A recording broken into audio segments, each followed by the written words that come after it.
Hello everyone, you have come to Tata Comic Preview channel. Let read together. Have fun. Suddenly, he slapped Puppy in the face.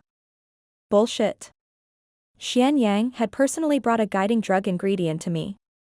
How could he bring the guiding drug ingredient if he never went to the preparation room? Are you trying to die? Puppy was visibly shaken as he fell on his knees, tears covering his entire face as he kowtowed. No. I was wrong. I was tempted by my own greed and lied. Still expressionless, Dan Yongzi continued to stare at the horror-struck Puppy. At that moment he suddenly turned around and looked at Xianyin. Why were you smiling just now? Were you happy that Xian Yang just got framed? The moment he said this, Xianyin wasn't able to stop his body from shaking. The pressure coming from Dan Yongzi was immense. As Dan Yongzi slowly walked toward him, Xianyin visibly grew more and more nervous, to the point that the people around him could tell that something was suspicious about him. When Dan Yongzi was finally standing in front of him directly, Xianyin was no longer able to withstand it. He fell onto the ground as a yellowish liquid slowly spread out on the ground around him. Master. I didn't want to do it. It was disciple Zheng Kuan who forced me to do it.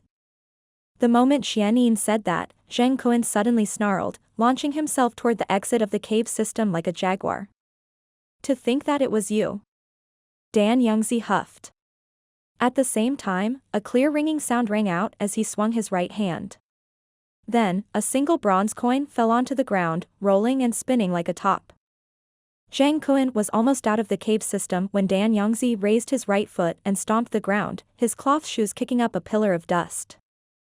Crack. The bronze coin split into 5 fragments and blew apart.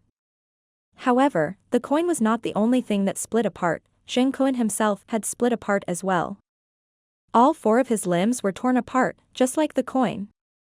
However, even without his limbs, the bloody Zheng Kuan was still alive. He crawled desperately toward the entrance just like a maggot. My dear disciple. You were the one who had followed me the longest. How could you? I should have known that you were the only one who could have disarmed the restrictions that I had placed in my room. Dan Yongzi stomped on Zheng Kuan's head, preventing him from crawling further. Master. I'm sorry. Please spare me. I don't even have any limbs now. I'm now nothing but trash. Master, when the monks from the righteous monastery were chasing us, we were only able to escape thanks to the deaths of my 2 brothers. Master. Please reconsider.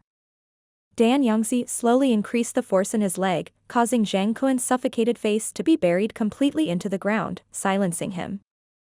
My dear disciple. Did you know that I knew exactly what you were thinking? You and your brothers were nothing but ingrates. Dan Yongzi spat out those words and stomped down one last time. At that moment, Zheng Kuan's head exploded under the force of this stomp. Blobs of blood and tissues flew around, with some of them even splattering onto Li Huowang's face.